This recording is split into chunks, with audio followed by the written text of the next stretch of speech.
আসসালামু আলাইকুম প্রিয় বন্ধুরা। দুটি সচেতনমূলক কথা বলার জন্য আসলে এখানে দাঁড়াইছি। রাসু ভাই একটু নিচের দিকে করে দেখেন, এই যে রংটা দেখতেছেন, এই রংটা বর্ষাকালে আসলে আমরা যারা বাইক চালাই, গাড়ি ঘোড়া চালাই, তাদের জন্য খুবই রিস্কি। চিকন চাক্কা হইলে তো কোনো কথাই নাই, মোটা চাক্কাগুলো যেমন তেমন।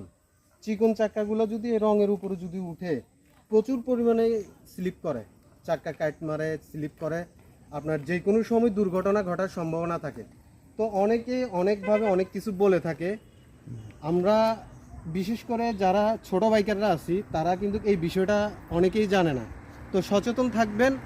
বর্ষাকাল, আপনারা যারা ছোট বাইকার আছেন, গাড়ি ঘোড়া চালান, বর্ষাকাল একটু এইগুলো দেখে চালাবেন। বর্ষাকালে এই রংটা দেখবেন, বর্ষাকাল শুধু বর্ষাকাল নয়, শীতকালেও যখন কুয়াশা হয়, কুয়াশা পড়ে, তখনও কিন্তু এই রংগুলা একটু দেখেন, এই যে রংগুলো আছে যে এইগুলো থেকে একটু সাবধানে গাড়ি চালাইতে হবে। মোটা চাকাতে কোনো সমস্যা হয় না, বাট চিকন চাকাতে একটু সমস্যা বেশি, দুর্ঘটনা ঘটার সম্ভাবনা বেশি থাকে।